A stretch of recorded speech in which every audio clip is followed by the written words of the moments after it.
नीट paper फुटीच्या संदर्भात आपण घेत आहोत.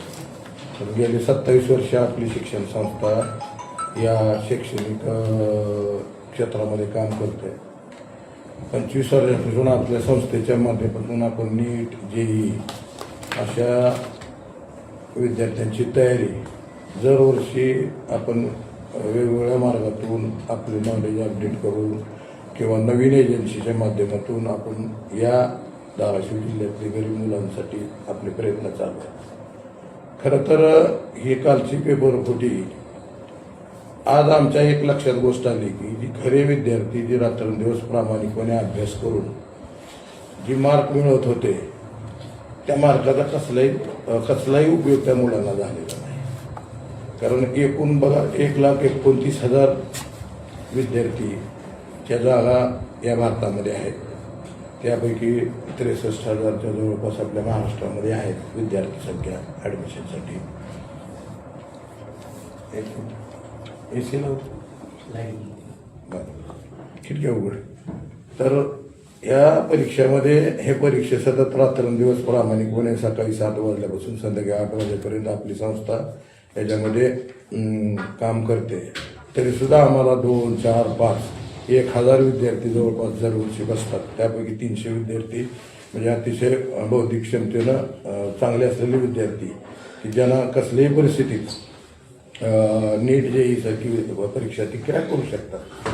परंतु ज्या पद्धतीनं हे पेपर लिकेजची बातमी काल परवा आली आणि त्याच्यापूर्वी आमच्याकडे 2 वर्षापूर्वी मोठे गावकर सरांचे RCC क्लासेस आहेत ना, ते आमच्याकडे 2 वर्षापूर्वी चर्चा करता आली होती की ज्यावेळेस त्यांनी सांगितलं की बाबा आम्ही तुमच्याबरोबर आम्हाला टाईप करायचे, तुम्ही आमच्याबरोबर तयार आहेत का? ठीक आहे, करू. कुठली तरी एजन्सी आपल्याला जे की ह्याच्यामध्ये काम करते त्याच्यावर. पण बोलत असताना ज्यावेळेस चर्चा सुरू झाली आणि त्यांनी सांगितलं की आपल्याकडं काही आर्थिक पैसे असलेले काही विद्यार्थी मिळू शकतात का? म्हणजे कशासाठी सर? तर आपण काही गोष्टी त्या मुलांना वेगळी हेल्प करू, जे आर्थिक सबल आहेत त्या मुलांना आपण बऱ्यापैकी मदत करू शकतो आणि त्याला नीट जेईची साठी आपण सक्सेस करू शकतो. ही ज्यावेळेस त्याची मागणी झाली त्यावेळेस मी त्याला सांगितलं की आमच्याकडे असा एकही विद्यार्थी नाही जो की 5-10 लाख रुपये तुम्हाला देऊ शकेल. त्यामुळे आमचं तुमचं काही टायप होऊ शकत नाही. आणि नंतर आपण फिजिक्सवाला टायप केलं आणि फिजिक्सवाला अतिशय प्रामाणिकपणे गेली 2 वर्षात आपल्याला काम चाललं. परंतु सगळ्यात महत्त्वाचं याच्यामध्ये मुळात जायला पाहिजे की पहिल्या सुरुवातीला आपल्याकडं ग्रुपिंगवर PCB ग्रुपवर मुलांचं सिलेक्शन होत होतं.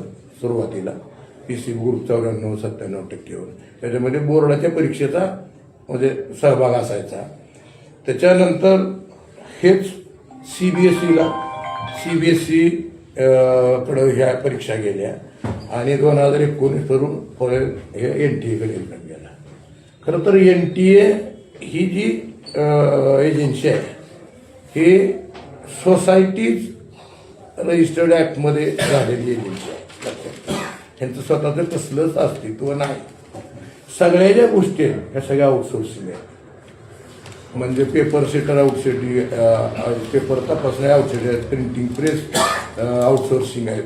तर अशा पद्धतीनं जर 22 लाख विद्यार्थी या परीक्षेला बसतात लक्षात घ्या नीटच्या, आणि ह्या एक्झामवर किंवा ह्या ह्याच्यावर आपल्या देशाचं आरोग्याचं भवितव्य ठरलं जात आहे. लक्षात, देशाचं भवितव्य या आरोग्याच्या ह्याच्यावर ठरलं जात आहे.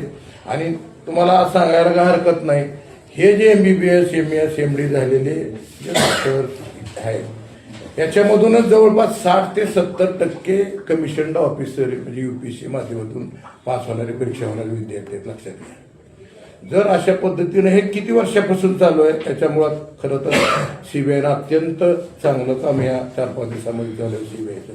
आणि CBIनं आज झालेल्या कालच्या नीटच्या एक्झाम पेपर फुटीच्या संदर्भात तर चर्चा झालीच, परंतु नुसत्या या पेपर फुटीवरच्या चर्चा न होता गेल्या 10 वर्षामध्ये अशी किती मुलं पास झाली, अशा किती मुलांना मदत केलेली गेलेली आहे. त्याच्यामध्ये आता मोठे गावकरच्या बाबतीत जर सांगायचं झालं त्याच पद्धतीनं राजस्थान, नंतर दिल्ली, हैदराबाद अशा कोचिंग क्लासेस वगैरे हे सगळं कोचिंग शैक्षणिक संस्था याच्यामध्ये कुठं आता लातूर पॅटर्न आज भारतामध्ये नाही जगामध्ये तिचं नाव होतं. त्यामध्ये शैक्षणिक संस्थेचं काम अतिशय चांगलं होतं मग सुरुवातीला कारण ते ग्रुपिंगवर होते त्यावेळेस आणि ग्रुपिंगमुळे त्या शैक्षणिक संस्थेचं नाव होतं. पण आज शिक्षण संस्था म्हणजे फक्त नाव नोंदणी करता राहिली. सगळी जी मुलं आहेत पैसेवाली ज्यांचे मुलांना पैसे आहेत किंवा हे ते सगळं कोचिंग क्लासेसवर हे सगळा धंदा चालू आहे आणि कोचिंग क्लासेसमध्ये चालू आहे. मोठेगावकरशी जर तुम्ही परिस्थिती बघितली तर 5 लाखाची बॅचेची वेगळी आहे, 3 लाख रुपयाची बॅच वेगळी आहे आणि मग नॉर्मल आपले 60,000च्या मुलांची बॅच चालली. मग आज आता काल परवा इथे जर जाहिरात बघितली तुम्ही तर 600+ मार्काची लातूर पॅटर्न आपल्या धाराशिव शहरामध्ये आपले इथले कोचिंग क्लासेस सर्वसामान्य लोक आहेत ते त्या कोचिंग क्लासेसपर्यंत त्यांना पोचायला अजून 10 वर्ष लागतील त्यांच्यापर्यंत. परंतु जर एकूण 1,29,000 मधल्या जागा जर 50-60,000 जागा तर ह्या पद्धतीनं ज्याला मॅनिप्युलेशन आपण म्हणून मॅनिप्युलेशन पद्धतीनं की आर्थिक निकषावर जर जागा त्या भरत असतील तर सर्वसामान्याची बौद्धिक क्षमता रात्रंदिवस मेहनत करून त्यांच्या पालकाची म्हणजे पोटाला चाड देऊन बँकेचे कर्ज काढून जी आर्थिकदृष्ट्या पालक सबळ नाहीत त्या पालकाला पैसे भरू शकत नाही अशा पालकाचं गेल्या 10-12 वर्षापासून माझ्या हिशोबाने ज्यावेळेस NTA एजन्सीनं काम घेतलं त्यावेळेसपासून आले. आज जर तुम्ही NTA दोषी ठरवलं तर NTA कसलीही गोष्ट आपल्या स्वतःच्या अंगावर घ्यायला तयार नाही. तिने सरळ सरळ सांगितले आमचा काही याच्यामध्ये संबंध येत नाही, आउटसोर्सिंग केलेले प्राध्यापक आणि हे साधं रॅकेट नाही लक्षात घ्या. हे भारतामध्ये याचं जाळं पसरलेलं आहे. काय होतं दरवर्षी ज्या ह्या एक्झाम घेतल्या जातात नीटच्या ह्या एक्झामसाठी 5 राज्यातून पेपर सेटर असतात आणि 5 राज्यातून जे पेपर येतात 5 राज्यामधले ते एका राज्याचे दरवर्षी वेगळे सिलेक्ट केले जातात लक्षात घ्या. आणि मग ही जर सगळी 5 राज्याची टोळी एकत्र आली ही सगळी टोळी एकत्र करायला कारणीभूत आहेत कोचिंग क्लासेस. मग राजस्थानमधला कोटा असेल, हैदराबाद असेल, दिल्लीतले कोचिंग क्लासेस असतील, नंतर तुमच्या इथं नगर, पुणे, मुंबई, लातूर असे कोचिंग क्लासवाले या एजन्सीमध्ये सामील आहेत. याच्यामध्ये CBIनं आमची विनंती आहे की आता याच्या पुढच्या काळामध्ये तर खरं तर ह्या सोसायटी रजिस्ट्रेशन खाल्ल्या फक्त NTA हे काम देण्याचं काम नाही. UPSC सारखी स्टॅट्युटरी बॉडी या नीट एक्झामसाठी तयार झाली पाहिजे. त्याचं स्वतंत्र अस्तित्व असलं पाहिजे आणि त्या स्टॅट्युटरी बॉडीवर मग ते अधिकारी असतात. स्टॅट्युटरी बॉडी म्हणजे ज्या बॉडीमध्ये किंवा ज्या एजन्सीमध्ये नंतर UPSCमध्ये ज्या पद्धतीनं राजकीय हस्तक्षेप कोणी करू शकत नाही, प्रशासकीय अधिकारी हस्तक्षेप करू शकत नाही अशी एजन्सी तयार करणं गरजेचं आहे. NTA सारखी NTA तुम्ही तसं दर्जा दे किंवा नवीन तशी एजन्सी करा. या आउटसोर्सिंगवाल्यांनी हा सगळा गपला केलेला आहे. मग त्याच्यामध्ये वेगवेगळी नाव आलेली आहेत. कोण मनीषा वाघमारे आली ते एका मनीषा म्हणतो कुकी वाघमारे आहे, नंतर तुमचे मोठेगावकर आहेत, अशी बरीच लोक याच्यामध्ये खरं तर आलेली आहेत. आणि ही एक कनेक्शन जे आहे खरं तर आम्ही गेल्या 30-35 वर्षापासून 1997 पासून प्रयत्न करतोय. आमचे जर पारंपरिक आदर्श शिक्षण संस्थेचे जर निकाल पाहिले ज्यावेळेस ग्रुपिंग होती किंवा PCB ग्रुपवर ज्यावेळेस एक्झाम असायच्या त्यावेळेस मराठवाड्यामध्ये आपली शाळा किंवा आपली संस्था ही नंबर 1ला असायची.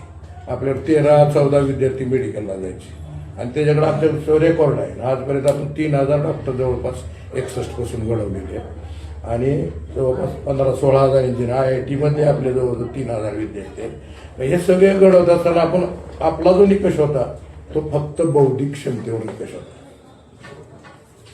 आमचा आर्थिक ह्याच्यावर कधीही निकष आम्ही लावला नाही. आणि कारण आमच्या इथं जी विद्यार्थी आहेत ते विद्यार्थी अतिशय गरीब मध्यम ह्याच्यातून आलेले आहेत. त्याच्यामुळं आम्हाला ह्या विषयात आम्ही कधी पडलोही नाही. परंतु ह्या पद्धतीचं असं नुकसान होत असेल तर गेल्या 10 वर्षामध्ये किती मुलं असेल आपल्या आर्थिकदृष्ट्या मुलांचं किती नुकसान झाले हे सुद्धा बघणं CBIचं काम आहे. कारण लक्षात घ्या की ह्या इतर एजन्स्या ज्या काम करतील त्या एजन्स्या म्हणजे आता जे एजन्सी काम करते त्याच्यामध्ये 3 प्रकारचे लोक काम करतात. लक्षात घ्या, मी थोडक्यात तुम्हाला वाचून दाखवतो. थोड्या गोष्टी आहेत त्या.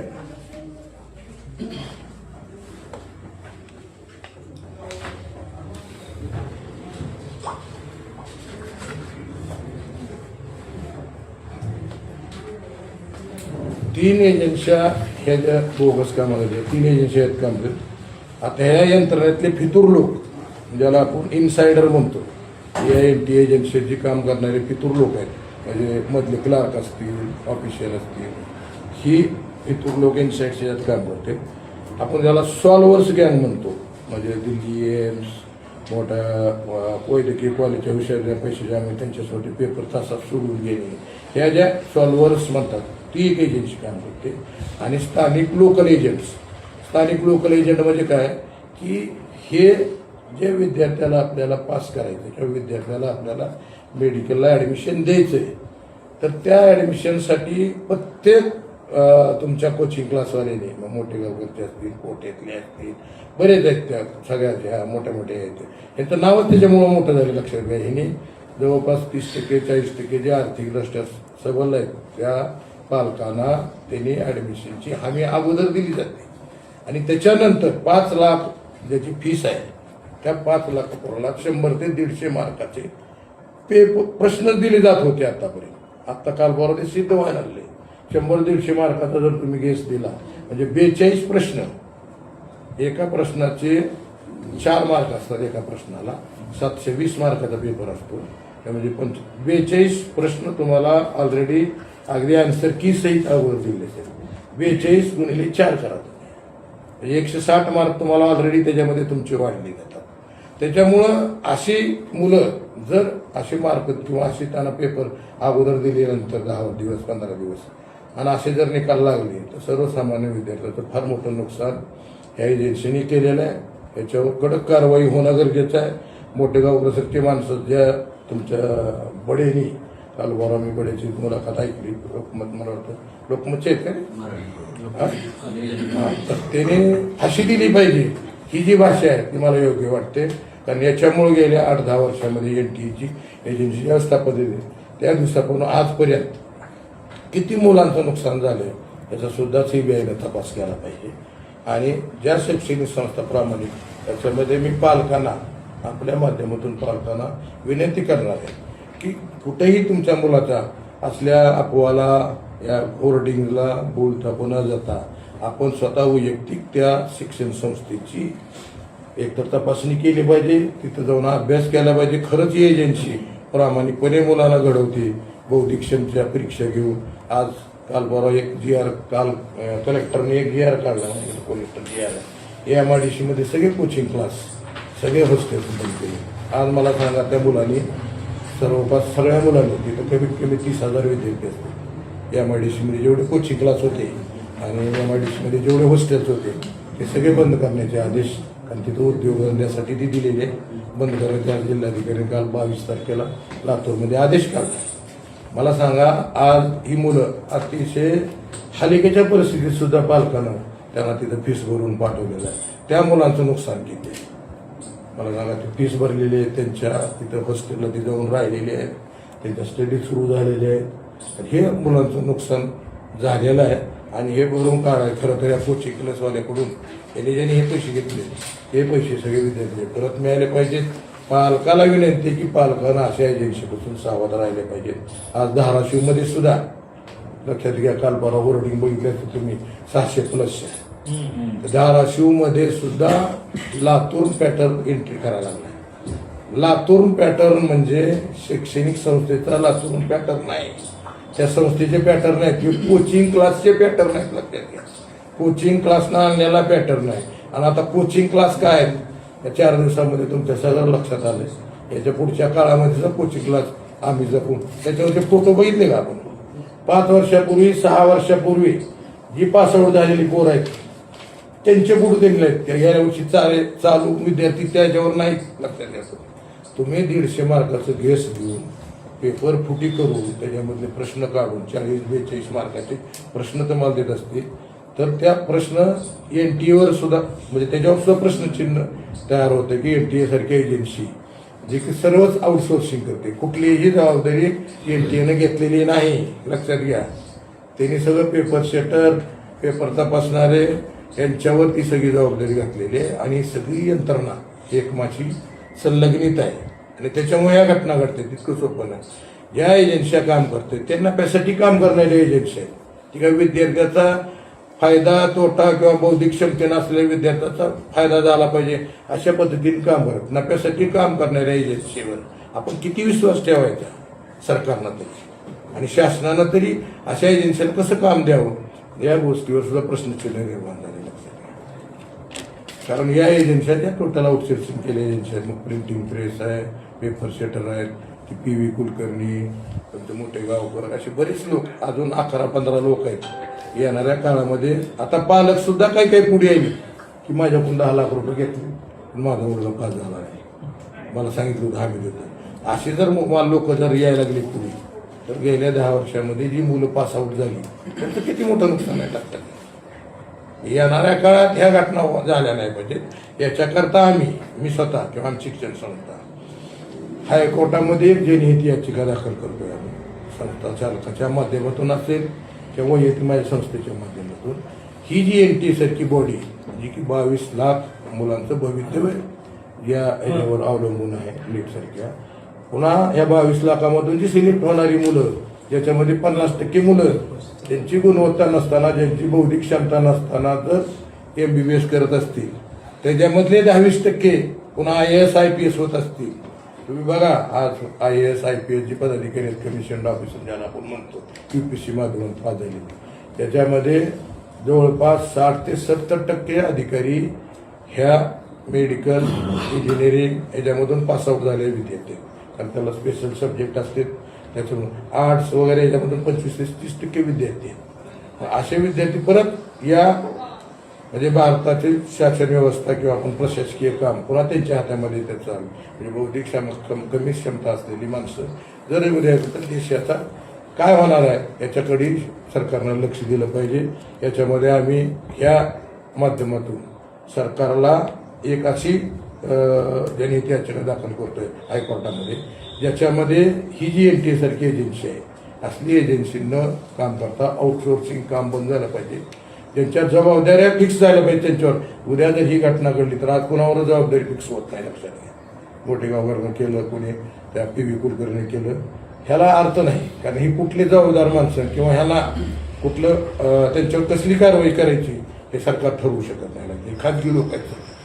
तर अशा परिस्थितीमध्ये त्यांच्यावर जबाबदारी फिक्स करता येईल म्हणजे UPSC सारखी स्टॅट्युटरी बॉडी ज्याच्यामध्ये कुणीही हस्तक्षेप करू शकत नाही अशी स्टॅट्युटरी बॉडी या एक्झाम करता दिली पाहिजे. सरकारनं तयार केली पाहिजे. त्याच्यासाठी शासन यंत्रणाही वापरली पाहिजे अशी आमची भूमिका आहे.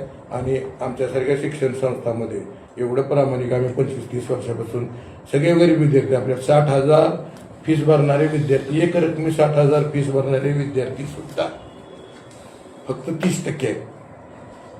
70% विद्यार्थ्याला आपण वर्षभर मुदत द्यावी लागते. याच्यामध्ये तुमचे पालक असतील काही तुम्ही पालक असताल तुम्हाला सगळ्याला माहिती आहे किंवा काय परिस्थिती आहे. परंतु जी गुणवत्ताधारक विद्यार्थी आहेत जी बौद्धिक क्षमतेनं चांगले विद्यार्थी आहेत तेच निवडले गेले पाहिजे त्यांनाच सिलेक्शन झालं पाहिजे. ही भूमिका आमच्या संस्थेने गेल्या 60 वर्षापासून ठेवली आहे. मग त्याच्यामध्ये आमच्या वडिलांनी तीच भूमिका होती त्याच्यानंतर माझी भूमिका तीच आहे आणि त्याच पद्धतीनं आपण फिजिक्सवाला लावून गेल्या 2 वर्षामध्ये पालकांनी याच्यामध्ये स्वतः अभ्यास केला पाहिजे. असं ही मुलगी गेली बऱ्याच वेळा पालक काय करतात माझ्या मुलीची मैत्रीण आहे म्हणजे त्यांची परिस्थिती नसताना कर्ज काढावं लागतं 2 लाख 3 लाख कर्ज काढून वर्षाला 2 लाख खर्च करून त्या कोचिंग क्लासमध्ये घालायचं. तिथली जी काही तुमची हॉस्टेल आहे त्या हॉस्टेलची फीस भरायची आणि मग तेवढे 2 लाख घालून जर काय मिळत नसेल कारण त्यांना 100% त्या कोचिंग क्लासमध्ये सर्वसामान्य विद्यार्थ्यांना कुठलीही मदत कोचिंग क्लासवाले करत नाही. ही जी तुमचे 100-150 मार्काचे त्यांना जी प्रश्न दिले जाते त्यांची आर्थिक सोबतता जी 3 लाख रुपये 5 लाख रुपये लाखाचा गुरु 60,000चे ह्याच्यासाठी काय केले त्यांनी हेही पाहिलं पाहिजे. आणि येणाऱ्या काळामध्ये ही एजन्सी सक्षम झाली पाहिजे. एक स्टॅट्युटरी बॉडी तयार झाली पाहिजे. ही भूमिका आमची आहे.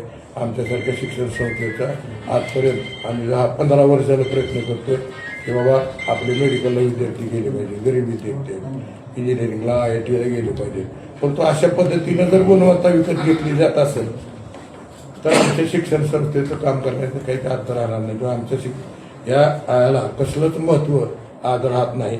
फक्त लातूर, मोठेगावकर, RCC या सगळ्याच कोचिंग क्लासच्या ह्याच्या संदर्भातच चर्चा होते गेल्या 10 वर्षामध्ये.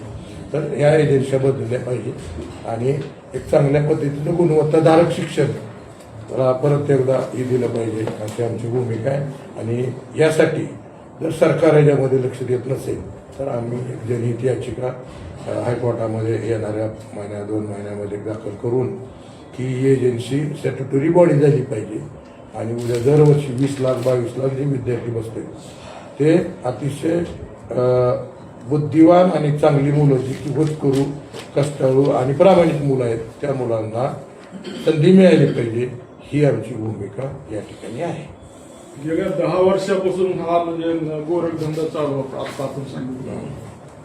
मग सरकारचं काही कर्तव्य किंवा सरकारने कर्तव्य केलं नाही असं आपलं मत आहे? नाही, सरकारला जोपर्यंत अशी कुठली बातमी मिळत नाही किंवा असं काही माहिती मिळत नाही तोपर्यंत सरकार त्याच्यावर काय करणार?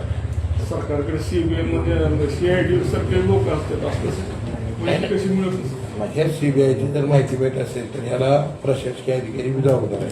कारण सरकार म्हणजे कोण आहे? खरं तर प्रशासकीय अधिकारी आणि या प्रशासकीय अधिकाऱ्याची यंत्रणा आहे ही यंत्रणा आहे लक्षात घ्या. प्रशासकीय त्याला कसा फायदा होईल? कारण ह्याच्यामध्ये जर आता गेल्या 10 वर्षाचा अभ्यास केला तर डॉक्टर्स, इंजिनियर, IAS, IPS अधिकाऱ्याची मुलं सापडली झाली तुम्हाला लक्षात घ्या. ती कसं त्यांच्या विरोधात हे करू शकते असं मला वाटतं बरं का. आजपर्यंत जेवढे काय सापडले आरोपी त्यामध्ये ते सरकारशी निगडीत म्हणजे भाजपाशी निगडीत आहेत आणि सरकारनंच NTA करतो चार सोपवलेला आहे. मग ह्याला भाजपला जबाबदार असं वाटत नाही तुम्हाला? यामध्ये कसं आहे लक्षात घ्या, एखाद्या पक्षाचं नाव घेऊन त्याला बोलता येणार नाही. कारण ह्या जे कोचिंग क्लास आहेत ही कोचिंग क्लास वेगळे मोठे गावकर आम्ही देशमुखला मानणार आहे म्हणून आम्ही देशमुख दोषी ठरत नाही किंवा दुसरा कुठला जेवढे आरोपी अधिकारी कुलकर्णी वगैरे जे आहे परंतु ते काय पक्षाच्या भूमिका अशी आहे असं म्हणता येत नसते. त्याच्यामध्ये ह्याने पैशाचा आर्थिक व्यवहार मोठे मोठे झालेले आहेत एकमेकाची चर्चा होत आणि जोपर्यंत कोचिंग क्लासवालीमध्ये येत नाही तोपर्यंत त्याला ज्यांनी हे पैसे पेपर फोडले तोपर्यंत त्याला पैसे आर्थिक मिळालेले नाहीत तोपर्यंत पेपर कशाला फोडते? ते फार मोठं रॅकेट आहे. खरं तर CBI आता सध्या निम्म्या मला वाटतं 10-15% तपास झाला असेल त्यांचा. त्याच्यामुळे पूर्ण तपास झाल्यावर कोण त्याच्यामध्ये सामील होते प्रशासकीय अधिकारी सुद्धा सामील आहे त्याच्यामध्ये. शिक्षण मंत्र्यांना राजीनामा द्यावा असं तुम्हाला वाटत नाही का? केंद्रीय शिक्षण मंत्र्यांना हे इन्व्हॉल्व आहे त्या एजन्सीला त्यांनी राजीनामा द्यावा असं तुम्हाला वाटत नाही का? ही जी एजन्सी आहे ही केंद्रातून आहे लक्षात. केंद्राच्या शिक्षण मंत्र्यांना 100% राजीनामा दिला पाहिजे. त्याचं कारण असं आहे की एजन्सीची जी फॉर्मेशन किंवा ह्याची जी फ्रेम करत असताना ह्यांनी तेवढं लक्ष दिलं नाही ज्या पद्धतीने UPSCच्या परीक्षा होतात या पद्धतीनं लक्ष दिलं नाही. 100% आहे की त्यांनी राजीनामा दिला पाहिजे दुसऱ्या शिक्षण मंत्र्याला जो की ही नीट JEE सारख्या एक्झाम आहेत ह्या अतिशय प्रॉपर आणि पारदर्शक झाल्या पाहिजेत याची एजन्सी तयार झाली पाहिजे. अण्णा तुम्ही लातूर पॅटर्न धाराशिवमध्ये शिरलेला आहे तर याच लातूर पॅटर्नचं परीक्षा झाल्यानंतर काही बोर्डिंग आम्ही बघितले 600+ वगैरे मार्क्स असणारे जे की नंतर काढले. तर हे जे घोटाळ्याचे धागेदोरे आहेत धाराशिवपर्यंत आलेले आहेत का असं वाटतं का तुम्हाला? 100% त्याचं कारण असं आहे लक्षात घ्या. यांना प्रत्येक वेळेला तुम्ही बघा यांचे सोशल मीडिया किंवा सोशल मीडियावर आहे मोठे गावावर हे अगोदर एखाद्या याच्यात आपल्याला हे सांगू शकते इतके कॉन्फिडंट ते कसे आहेत किंवा माझे 600+ माझ्या मुलाला मार्क पडणार हे जे सांगतात ना तर ह्याच्या ऑलरेडी ह्यांना माहिती आहे की आपल्याला पेपर येणार आहे